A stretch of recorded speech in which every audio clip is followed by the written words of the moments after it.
There, welcome. This is Strong and Sassy here on your superstation Joy 99.7 FM.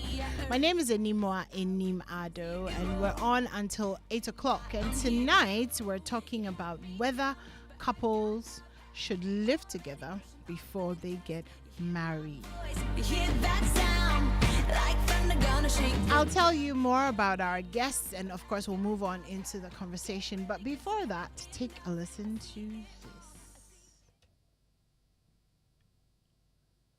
A little bit before they do that, because I don't think you really know someone that you're gonna marry until you cohabit. Until you cohabit. Yes, because the way someone is when they're outside and their best behavior is Yeah. different from how they are at night when they're cranky and they haven't eaten, or when they wake up in the morning, or when they're snoring. I feel like when you live with someone, like, you know all the sides to them, and that's when you really know if you can do forever with them. I mean, people have done it. Right. Obviously, millions of people have done it without living together. I just personally think that it's a good idea to try. It doesn't have to be for long, safe, just a little bit, I think. But it's not my fault, so you know what to do. All right, so that's Simi, and that's her opinion on whether couples should live together. We did hit the street, so we have a few more opinions for you. But there was also a very interesting study that was done on this issue, and so we're going to discuss that. But let me just quickly introduce my guests. We have Isinam Batali, who's practically like, a co-host of the show. Hi, Isinam. Hi. How are ya? I'm okay. All right. Okay. So Isinam is the general manager for Serval Marketing Solutions. Yeah. Yeah. All right. And then Amma. Hi, Amma hasn't been here for a while. Yes. But Amma is like a pioneer of the show. She's been with us from the beginning. So Amma Blood is good to see. I hope if you're listening to us, you've watched Accra Stay by Plan. That's one of her productions. Thank you, And it's so good. Oh, It's so good. I really enjoyed it. I'm looking forward to more of you. Oh, this is the year. nice me. It won't go past 7:15. Memo, 15 minutes. She will And- show her true colors. Wow, and joining us for the first time, Dr. Rosemary Obinghene. She is a sociologist, lecturer, University of Media Arts and Communication. Good evening and welcome.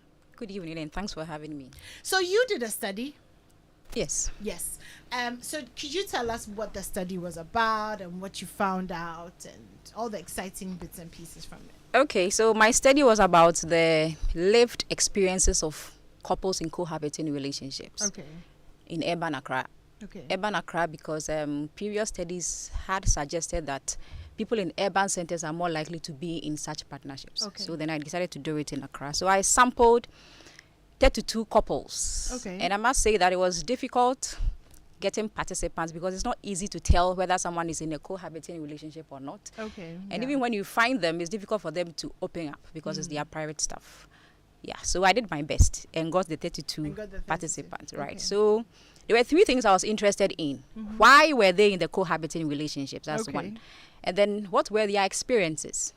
Because I know that cohabitating is different from marriage, even though it mirrors marriage. And then the third thing was how were they navigating the peculiar challenges that came with being in a cohabiting relationship? Yeah, and interesting findings. Yeah. Yeah. So the very first thing is that both the reasons why they were in the relationships and their experiences were very gendered, Okay. which means that men had their ideas of why they wanted to be in their relationship and what their experiences were, and then women also Yeah. had their reasons, right? But much of the time, women saw their relationships as a prelude to marriage. Okay. The cohabiting. Cohabiting situation. was Okay. a preparatory ground for them Okay. to get married. Okay. And they didn't want to stay in it for long. Okay. All right. On the other hand, not many of my male participants were thinking about marriage in the long term. That's gender. Wow. That's gender. That's interesting. I don't know if that was expected. Yes, It was. So what were I they thinking expected about? Well, for them, the very first reason that came up in terms of why they even entered the relationship in the first place was just a show of masculinity. Oh. Because, our socialization is such that the proof of masculinity is demonstrated in heterosexual relationships. So it's about phallic competence, sexual prowess. And you prove that in a Well, I've heterosexual never heard that relationship. phrase before, phallic competence. Oh, I okay. do love it. It's amazing. It's amazing. I love it. Phallic competence. The ability to, yeah. Stand on your feet, as it were. Yeah, I like that. You know, so it's Okay. demonstrated there. And then also the ability to take care of a woman. Okay. Yeah. And it doesn't matter if it's happening in marriage. Any type of intimate partnership that affords a man the opportunity to do that, he sees it as a place to demonstrate his masculinity. Yeah. But women, and it's in tandem with our sociocultural expectations of the pressures on women to get married. So they were in their relationships looking at the long term. Okay. Now, once the relationships have gone beyond 3 years, and most of these relationships were between 3 years and 24 years. What? 24 years. Yeah. Cohabiting. Yeah. Not so surprising. I wouldn't be surprised to see a 50-year-old. Well, it's possible. Yeah. 4 years. Wow. The relationships didn't look like they were going to end in marriage, and it became very frustrating, particularly for the female participants. And it was also very difficult for them to leave, especially when they had a child, because if you left, the same society is going to label you as born one.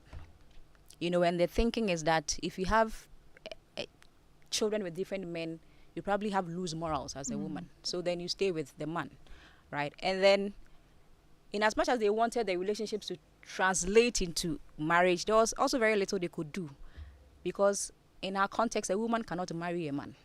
You know, so even if the woman buys all of the marriage items for the man, it still has to be the man to go to see her family. Yeah. So it was a difficult situation. I mean, many of my female participants will say, I now have to go and start all over with somebody else. I mean, so why don't I just stay here? You know, but for the men, it was more like, okay, we are now controlling the narrative, because I have to marry you, and I know that you desire the marriage. So you are probably at my mercy. And for me, I interpreted it as, why pay for the car if you can get the milk for free? Yeah. And the pressures to get the relationships translated into marriage were more on the women. The pressures came from family, from the church, and from friends. And all of these pressures were felt more by the women, because the women were more in touch with their families. They would go home for marriage ceremonies, funerals, and all the rest of it. And there's also the thinking that they had allowed themselves to be taken for free.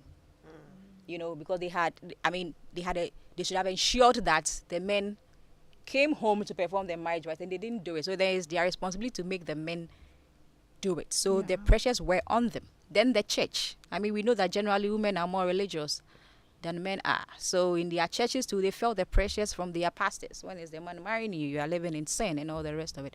Then their friends, particularly from friends who were married. You know, so it wasn't direct, but it was sort of in their faces a bit. That I had one participant talking about how when she has a problem with her partner, then she talks to a married friend about it. I mean, she goes winding and winding, and the bottom line is because the man has not married you. As if married people don't also have problems, you know. Yeah, so those were the main issues. Then the issue of abuse was also in there. Now, that's not to say that abuse does not happen in other forms of intimate partnerships. Yeah. Even in marriages, there's abuse. But the peculiar situation of the cohabiting couples was that they didn't have family support. You know, when you get married and you are being abused, there's a sense in which you can fall back on family, even the family of your partner, because abuse happens both ways. So let's say it's a woman and she is experiencing abuse. She can fall on the support of her husband's family. I mean, there are times where women have told their daughters-in-law that when my son misbehaves, come and tell me, I'll go and discipline him, you know. But these cohabiting women, they didn't have that, because, I mean, if you went to the man's family, they were likely to tell you, we don't know you. We haven't come to ask for your hand in marriage, right? So yeah, you're on your own. You're on your own. They couldn't also fall on their own families, because it's like, well, it's your own doing. If you had made him perform marriage rites before marrying you, probably this wouldn't be happening. Yeah. And then the church is also saying to them, you should even get out of this relationship because it's sin. You are fornicating. So what do you want us to come and do? So the help doesn't come from anywhere, right? So the abuse happens everywhere, but they have a peculiar challenge. So the question was, how were they dealing with all of this? I mean, somebody will say, why don't you just leave? But I've just explained what was constraining and what was making it difficult for the women especially to leave, because when they have had a child or two, they didn't think that they will be the first choice of a man who wants to get married. You know, the man says that you already have 2 children and all the rest of it. So for them, it was about managing the men and maybe try to convince them to perform the marriage rites. But my male participants just couldn't be bothered. I mean, you can imagine, 24 years. Is he going to? And they were not feeling the pressures like the women were. So for some of the women, it was about sometimes withholding their wifely duties. You know, I won't cook, I won't have sex with you. And unknown to them, those are some of the things that were also putting the men off. Because I interviewed them separately. Wow. So I'll speak to a woman and she's telling me, you know, because I want him to perform the marriage rites, you know, sometimes I don't cook, I don't do what is expected of me as a wife because I'm not his wife. And then I go and interview her partner, and then he's telling me, this woman is not even a marriage material. Sometimes she doesn't cook, sometimes how can you do that, you know? And I, as a researcher, of course I can't go telling the woman that this is what the man is saying, you know, this is what the other person is saying. Although sometimes they would like to find out and ask me, what did the woman say? Did she say I've been beating her? Did she say, you know? But I couldn't review what the other person had said. Some also felt that they needed to really prove that they were wife material by being a lot more diligent in performing their wifely duties, you know, going the extra mile to prove that, I mean, I'm worth marrying. And then there were some who also just didn't care, particularly for those whose relationships had spanned beyond 15 years, you know. They just felt that if it happens, fine. If it doesn't, we can't stress. But then leaving was not the option for many women. They felt that was it. Given too many years or too Yeah. much. Yeah. So they felt like too much of themselves had gone into the relationship. So they probably should stay. Yeah, so that's pretty much a summary Wow. of the study. It makes me so terribly sad. Anyway, let's take some of the opinions on the streets, and then when we come back, we'll have the discussion. I personally think that people that want to get married should live together for a little bit before they do that. Because I don't think you really know someone that you're going to marry Until you cohabit. until you... Until you cohabit. Yes, because the way someone is when they're outside on their best behavior is different from how they are at night when they're cranky and they haven't eaten, or when they wake up in the morning, or when they're snoring. I feel like when you live with someone, like, you know all the sides to them, and that's when you really know if you can do forever with them. I mean, people have done it, obviously. Millions of people have done it without living together. I just personally think that it's a good idea to try. It doesn't have to be for long, safe, just a little bit, I think. But it's not my fault, so you know what to do. All right. We did hit the streets. We'll bring you that audio very soon. But let me start with you, Esinam. So, I mean, like, generally, what do you think? I know why you're laughing. Okay. I think that there are some very good pros to cohabiting with somebody. No, Like, first, like, Asa, what do you think of the study? And the the results study. before The study. Shocking revelations, but not so shocking. We live in a patriarchal society, so some of the things that she said, they were expected. And what the findings of the study sort of gives perspective on how people perceive marriage, how men perceive themselves in marriage, and how women perceive themselves. It may have been just 32 people, but if there's anything 64, 32 couples, yeah. 32 couples, so like 64 people. And it may not reflect the general view of the whole country. That's qualitative research. Right? Yeah. But it sort of gives a glimpse into the minds the other side of certain people in terms of how they view relationships, how they view marriage, even the sociocultural perspective of marriage in relation to male and female dynamics. It's shocking but not shocking. I mean, I would think that things have moved a bit farther than cooking and cleaning at this point, but like it looks like we're still there. Yeah. and we've not moved. That's why I'm like, it shocks me, but it doesn't really But it shock doesn't. me. So I'll take your view on the study as well. But Doc, I just wanted to ask you from the research, does it still look as if like getting a husband is the prize? Oh yes, marriage is still desired. And getting it, so the husband is still the trophy. Yeah. As in Yeah. he's still the one who holds. Yeah, but I think I Wow, should just interesting. also add that there were just two of my female participants who didn't want to get married. Okay. So for them, the relationship was an alternative to marriage. So cohabitation can either be a precursor or an alternative to marriage. I didn't touch on the alternative because we are talking about cohabiting before the marriage. But there's also that. There's also the section of women who don't want to have anything to do with marriage. And there are some studies which have been done, not in Ghana, but in other parts of Africa, which sampled young, educated, we would describe them as middle-class women, who choose cohabitation over marriage. And some of the reasons are interesting. For some of them, the reason is that they get to escape some of the responsibilities of being a wife. So for them, they get the benefits, but not the baggage, you know. So, and I give a funny example about how in Ghana, when a man's father or mother dies, all of a sudden his wife has to turn into a chief engineer of funerals, running up and down and all the rest of it, you know. Someone who's in a cohabiting relationship, because the no man's family doesn't responsibility. even recognize Yeah. her, she doesn't have to do all of that. And many of these women who were sampled for that study in Nigeria actually preferred to be with married men. Yes, because the other reason, yes, but their relationships really mirrored marriage. So they had a rented place, they have children and all the rest of it. And for some of them, because the man doesn't want his wife to know that he's keeping this, the researcher calls them outside wives. Yeah, because the outside wives know that their men don't want their wives to know they are there.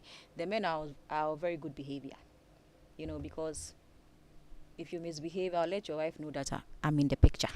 Okay, so in that sense, they also get to control the narrative, right? So it depends on who wants to get married and who has the power to make the marriage happen. I don't know if you Wow, get it. I completely get you. I'm just like, wow, okay. Amma, what are your thoughts on the study? So actually, I'm not surprised on the study. Because that's how I've always viewed cohabiting. I've seen it as, okay, the woman wants it to be a trial marriage, and the man is like, oh well, I get to have access to you. Why not? And I've always felt like women usually are the ones initiating the moving in together. I don't know if you found that out. Yeah, that's true because you know, the moving in together also gives the woman the sense of I have secured my position. You know, so I mean, even you in may have boyfriend, you may girlfriend have thing, you may it's have really 5 work. women, but I'm the one living with you. Yeah, so yeah, then it's me. yeah. And You know. even in the dating phase where we are living in separate homes, you tend to find women trying to mark our territories in the guy's place. We drop a scarf here, a dress there, and all. So why not? Oh, so it's intentional. You know, quicking it. Maybe especially if you guys have been talking about marriage, you're thinking, let me move in now, and maybe he would make things move faster. Another way has been using pregnancy. I've never believed in women trapping men with pregnancy, but some stories I'm privy to makes me believe that yes, some people will trap with pregnancy in hope of getting married. So I'm not surprised with the research outcome. As to whether I endorse that, can we discuss that now No, or yeah, later? yeah, sure. No. You can go ahead. So a few years ago, I would have said no, complete no to it. But now I'm open-minded about it. I Okay. think that if it's available, you should, but do that under certain circumstances. Like, you should be financially responsible. You should be economically independent. Have your own, such that if things go haywire now, you can just get up and leave. Because unlike marriage, where there will be maybe alimony or something to be shared until it's like 5 years, where it becomes common marriage. Is it common marriage they call it? Common law marriage. Common law marriage. you might not get anything out of it. So if you're going to cohabit now, you should prepare and still have something on your own on the side. And it should be time. There should be time. It should be time bound. You should tell yourself, Like I'm time doing this. limits. Time limits. Yeah, thank you. You should tell yourself, I'm doing this for just 3 months because I want to have a better idea of the kind of person I'm going to live with.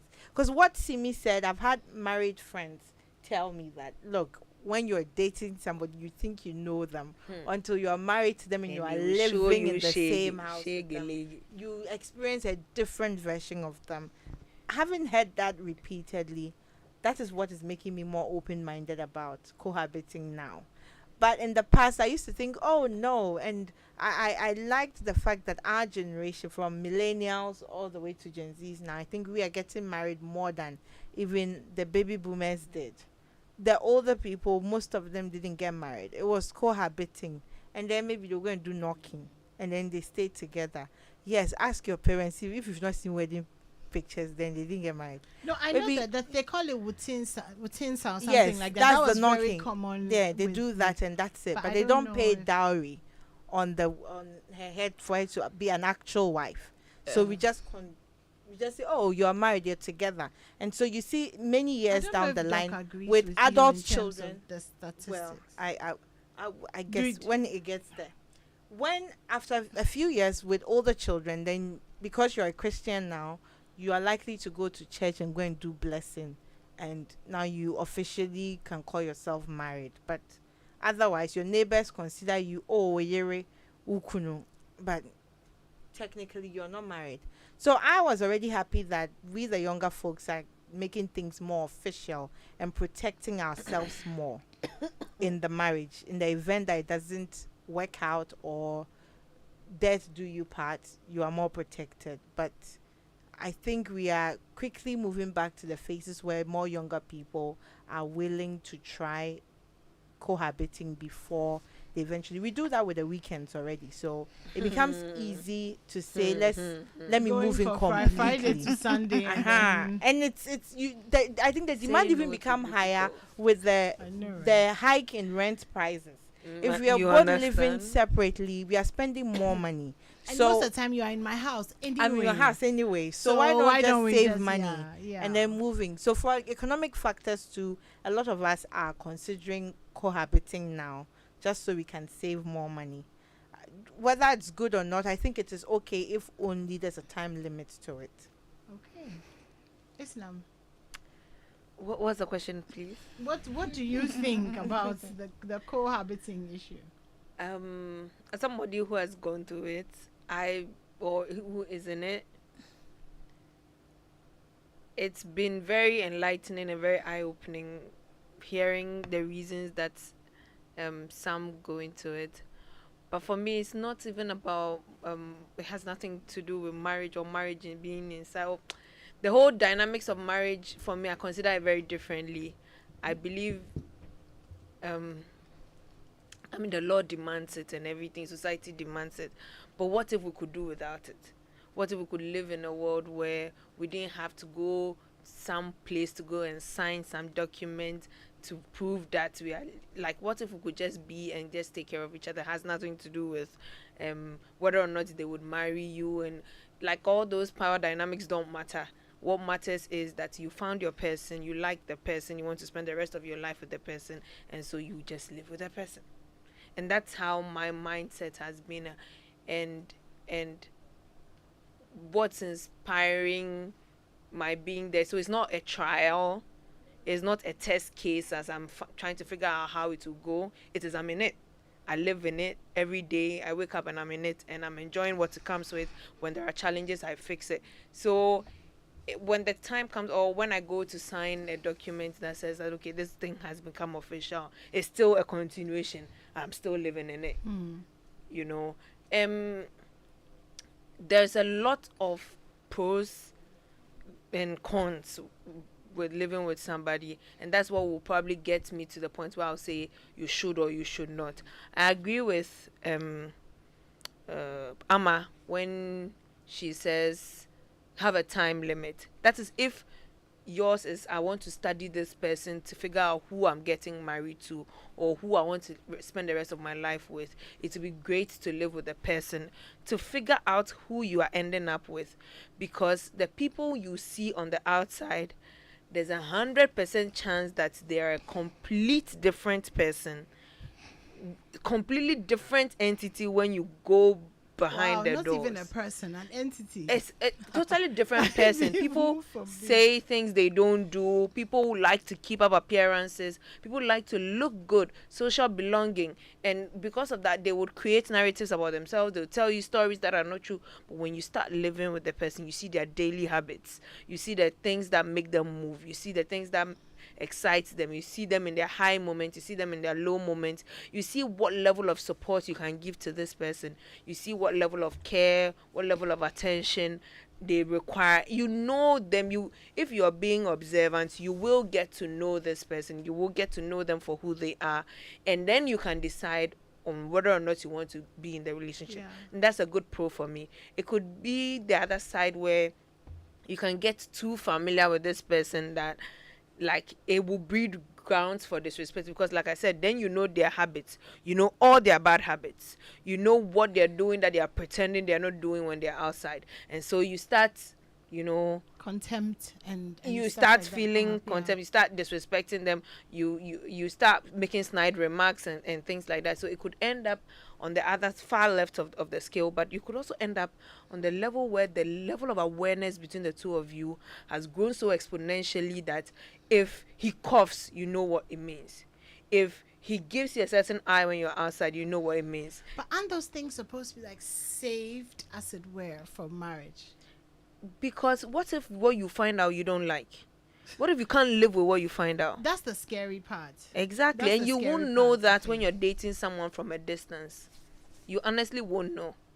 So And Doc, that's why I read a research somewhere that says that most divorces happen within the first 5 years of the marriage, because the the shocks were alignment, too many. your shock absorbers were not ready Like, for the hey, level of shock we were about to Yeah, receive. I get that. There's a series on TikTok that's trending right now. Who TF did I marry? Risa Tessa. Risa Tessa. Whatever Teaser her name. Risa was a Risa Yeah, teaser. The revelations, are crazy. even though they got married, and this is somebody you married and you still didn't know that the person is just a liar, Yeah. a big Pathological liar. Wow, before you guys get into the TikTok discussion, let me just ask you quickly, Doc. So, I mean, there seems to be, and the argument is always that when you live with someone, you have a better idea of who they are. So, what is it about then the cohabiting situation that then it almost turns into something else, as opposed to, I don't know if you get what I'm saying, because it seems like a good idea. Okay, let's live together. Let me get to know you. On the surface. But then it turns into something else. It turns into, okay, now he's dragging his feet. Okay, now, how does it go from that to that? I mean, the question is, what does the getting to know you, what makes the getting to know you different from marriage?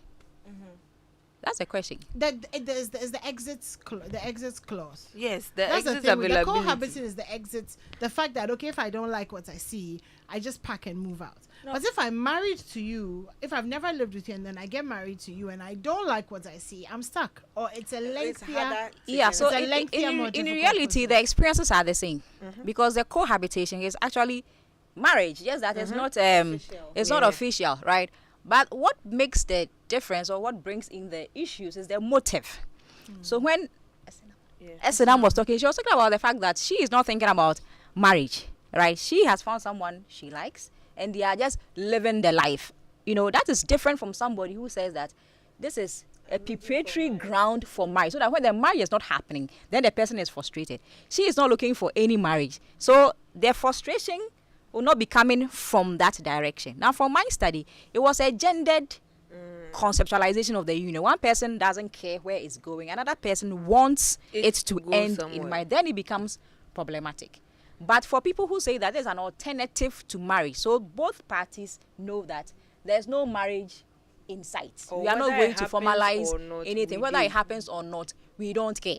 That is different. So You don't wake up in the morning and ask the person, when are you going to see my parents? But besides, I think that the mock marriage, That's what we're wouldn't- calling it now. well, yeah, the mock marriage will not really make sense because people change along the line. Absolutely. Okay? A 30-year-old person is different from a 35-year-old. Yes, version different of from the a game or 40-year-old. And the 40, there's different things. Maybe by then the economy is $1 to $1, so the vibe is different. Yeah, so For this whole when thing it about changes, you want to know the job. person. I mean, You can't know how them much enough. can you know the person? Because you were talking about 3 months. Okay. People can change when they become mothers. Yeah. The stresses of being a mother. So then in the cohabiting, you can, well, then people can say, okay, I want to know how this person will be able to combine family and work. So let's have a child. In the And honestly, cohabiting. 3 months, can't you pretend? Yes. I mean, you so really for me, want this thing, and people you know can that this is be in a this relationship. is like, you know, this is where they are. It's an exams that you're writing. Who did you want to pass? So I mean, basically, you guys are saying that if your goal is marriage, just then, go into then it. cohabiting is pointless. I think so. For me. Now I would say that. Yeah, after this conversation Wow, we just in had 10 here. minutes. Yes. Quickly. Yes. Because you know there are people who have been involved in arranged marriages, and they've remained married for 50 years and over. They didn't know each other from Jack. But I maybe think- they realized that what they got was a good deal. You see, there are people too who have been in arranged marriages who didn't also It didn't continue. work. The same way there are people who have cohabited and and actually gone ahead to get married, And only to divorced. get divorced. Yeah. So So it's a very open-ended conversation. exactly. Nothing and- is and set in stone. Nothing is the absolute. Nothing is the right way. No one way can be. Nobody can hit their chest and say that this way is the way to go. However, whichever way that you find yourself, just make sure that you're making the most out of the relationship that you're getting, and you're doing your part to ensure that the relationship be successful. Whether it's in a cohabiting space, whether you're just dating, or whether you're married, it's your individual efforts that will make it a success or not.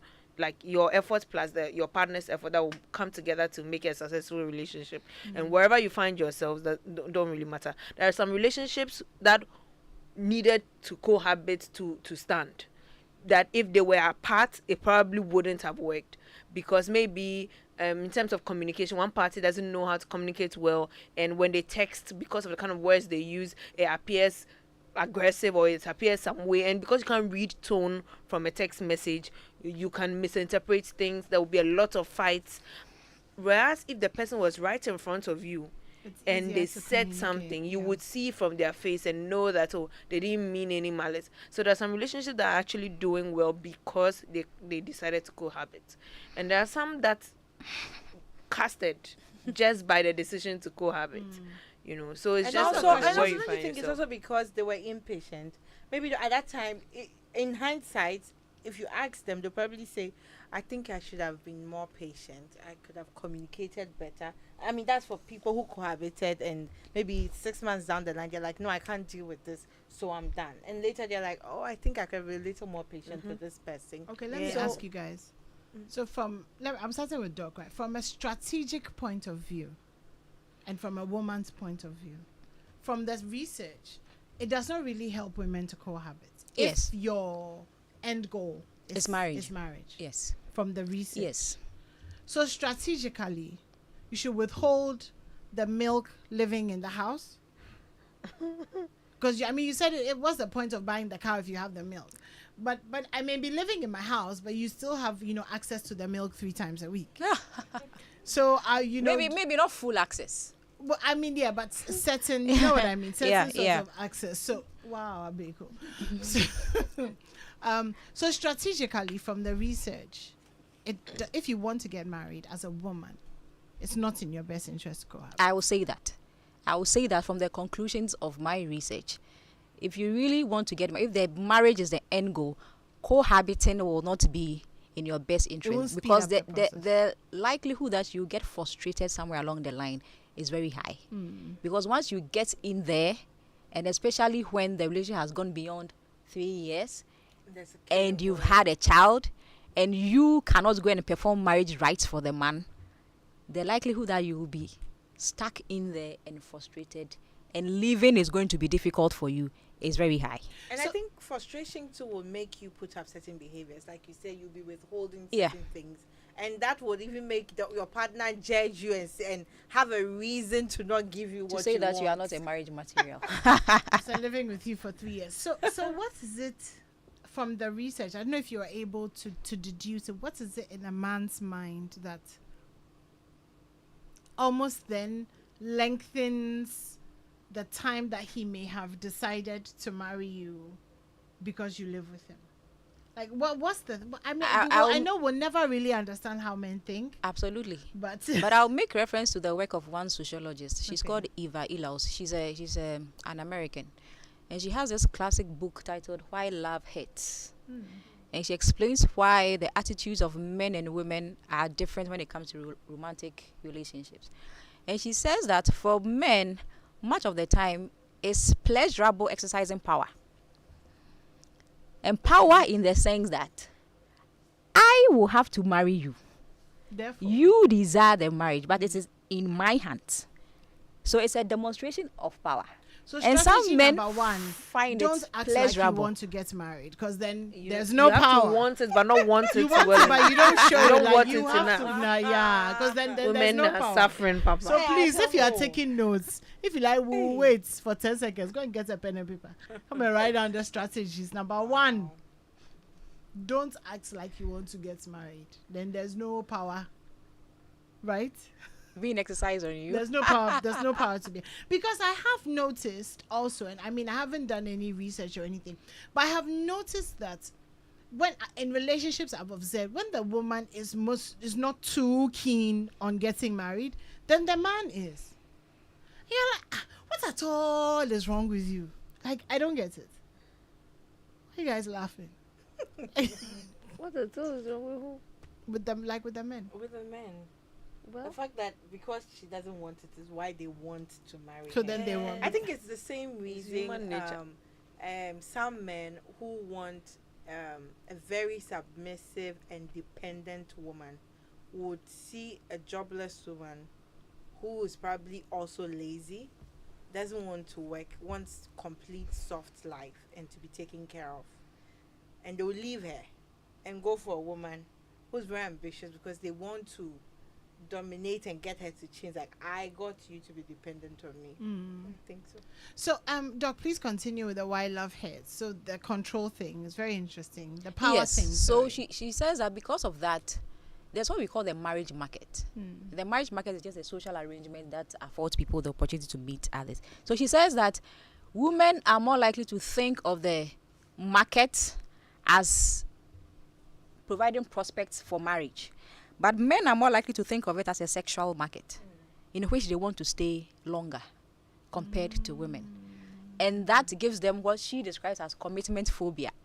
All right? So that men do not want to commit to a marriage because they enjoy the sexual market phase. In other words, they enjoy the telling every girl, I'll marry you, so that they can sleep with them. So it's like, as long as you're unmarried, you can promise marriage.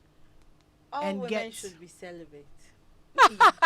Number all two, women should just okay. Well, it's not about what everybody should do, but as what works for you. You know, there's You know, there's a You bit- are the outlier. there's in a this minority- conversation. you Please, see, we are talking about the majority. there is we a beg you. minority We are who talking about balance the whole we are equation. talking You about see, the the majority, fact we that beg the you. majority exists doesn't mean that the minority doesn't exist. The minority is We on, dey. it's on half, Okay. half time. No, we are not. Insofar as I'm here, I'm part of the conversation and I'm in the minority, so I'll let my voice be heard. Nobody can set on my fundamental human We rights. are sorry. It's okay. Continue. Yes, Right? so the point I want to make is that the minority is there. I mean, and anybody is within their right to decide what kind of intimate partnership they want to be in. But the point is that it also is interpreted within our sociocultural context. And I don't know if Esenam, who is in a cohabiting relation, has had to suffer any of these pressures I was Oh, my describing family. in terms of family. I mean, yes. I really want So I There think that's is- the there- bit there that is needs to come even up so on that Sunday, was it Saturday? I went for a wedding. One of my aunties was getting married, and everybody that came.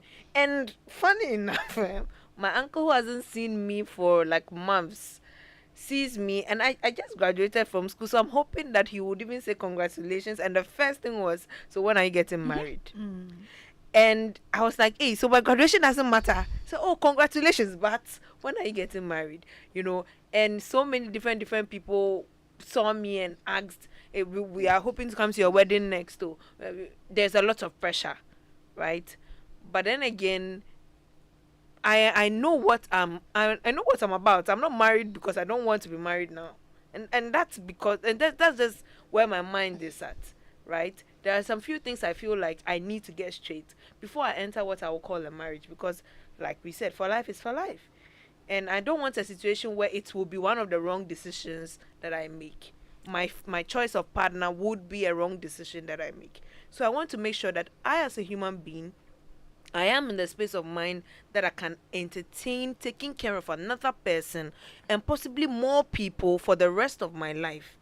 Let's say at this immediate moment, it will be just taking care of another person for the rest of my life, and maybe there will be few add-ons later on in life. But at this moment, am I physically ready? Am I financially ready? Am I emotionally ready? Do I have the space and the capacity to entertain having another human being in my life legally, that they are my responsibility? So what is the difference Yeah, between huh. what you have now. they're not being married and they're And being then married? yeah. Say that again. The difference, no, is what? Don't ask me what is the difference. The difference is The certificate. there's a certificate. Yeah. that So what you does the can't- certificate? What was the extra that the certificate First brings? of all, the whole process of marriage in Ghana is very cumbersome.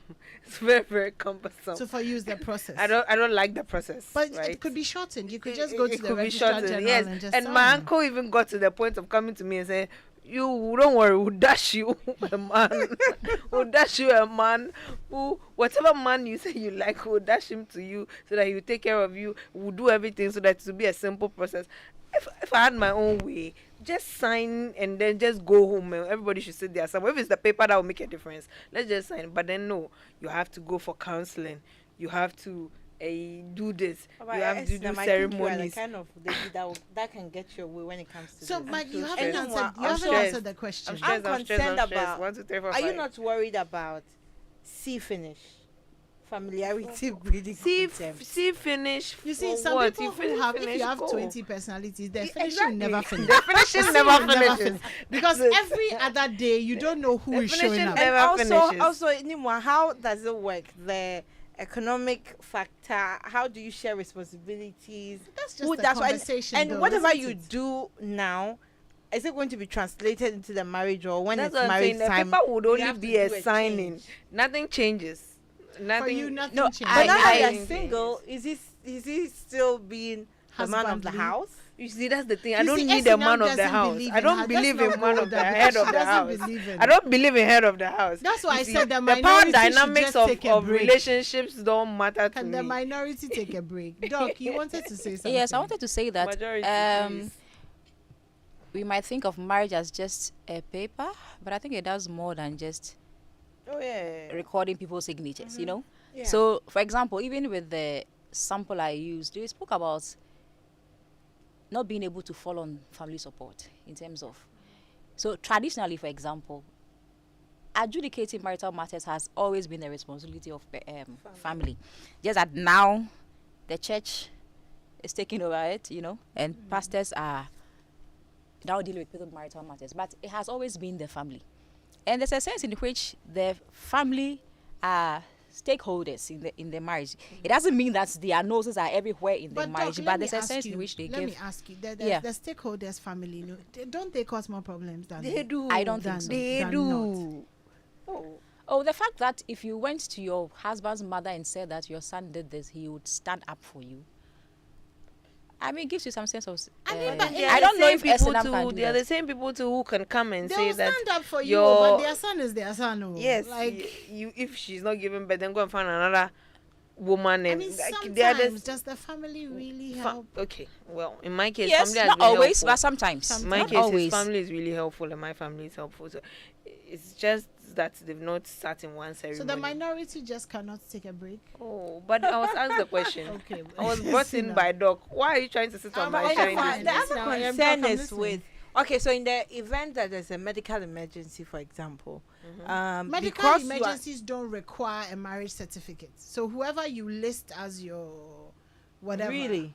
I mean, I've gone to doctor's appointments and they've asked, who should we call in case of an emergency?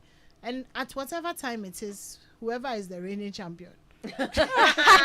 Oh, I'm just kidding. They get, their name is on there. You don't need, unless you're in a coma or Yeah, something like major that, and you don't decisions. have a They living want will a family. or something like that. Somebody who's like actual family.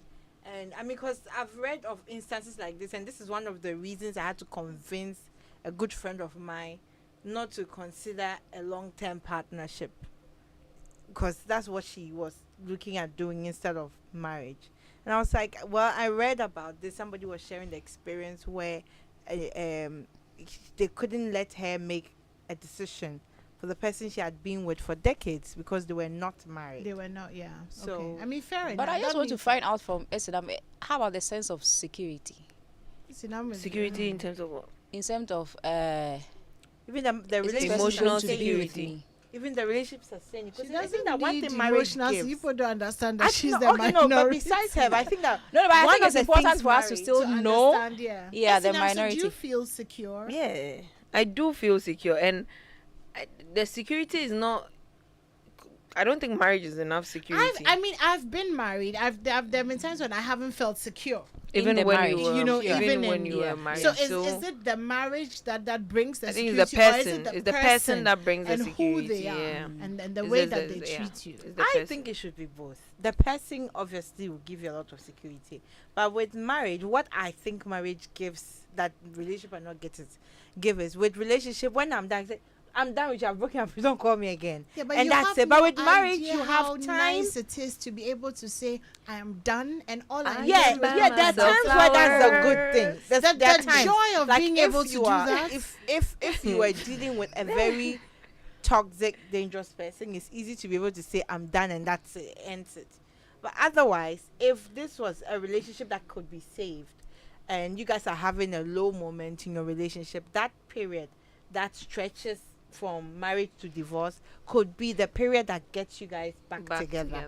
I mean, So- also working out also gets you back together just as effectively. But I think it. I mean, harder. Anyway, I- I'm just I playing the think that- devil's I advocate. guess These are not my personal opinions. Well, they kind of are. But Well, they are. we are Christians.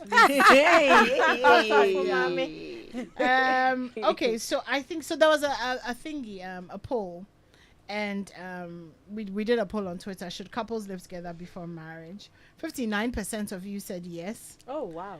All of you should go report yourself to your pastors. These are younger people. And 41. Well, the Twitter scenery is a bit younger. Yeah. Yeah, Yeah. definitely more liberal. And 41% said no. So I don't know. Might be working for some. Yeah, I think that who says no and who says yes has a lot to do with who they are in terms of their religious Exposure. background, even past experiences, their values, their principles. Which is why I say that it's a very open-ended question. Yeah, it is. And I mean, there are so many subjective answers that can be given depending on who is answering it, right? So people have cohabited, thought that they had gotten to know their partners, only to get married. And as life happened, They they see realized that, completely you know, different it's version. or the people were not able, not that they were different, but maybe they didn't have the ability to deal with the situation at the time, you know. So then the marriages ended in divorce.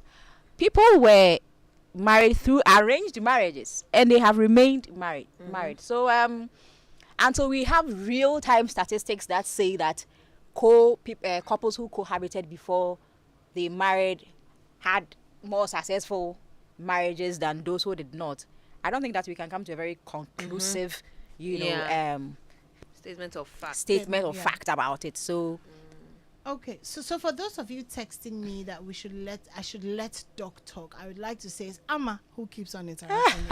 I just Anyone want will to blame say you that. for I just everything. want to that say, thing. those of you saying I should let No, No, you Doc have talk, to it's change not- I anymore. will No, not this change. is not fair. on me. It is Amma who Ah, does bah. that. Look at how quiet I've been today. Oh, And the last session singing, I've been quiet. Oh, anymore. That's not fair. Okay, so let me just take a few of the messages. Benito, but that says, my elder sister has been cohabiting with her boyfriend for almost 15 years now, and they have 2 kids. I saw nothing wrong with it, and I almost did the same until one time I heard my uncle telling her to go and pray hard that nothing happens to either of them. Otherwise, they will really be in hot soup. Then I heard what people are going through with families, especially when the partner dies. One partner dies. Then it becomes a serious, and it's true because when you're not married, if your partner dies, and according to our culture, you're some not men have been made acknowledged. to perform marriage rites for dead women. Yeah. I know it's common with Oh my some God! Because I know Okay. people that happen to. Oh, the screen is frozen. There was a really interesting message that I wanted. Okay, never mind. We're out of time anyways. So let me say thank you. Okay, somebody says cohabitation is a no-no. I'd rather work hard and save money and then live happily ever after. I don't know if a happily ever after exists, but I mean that's just my opinion.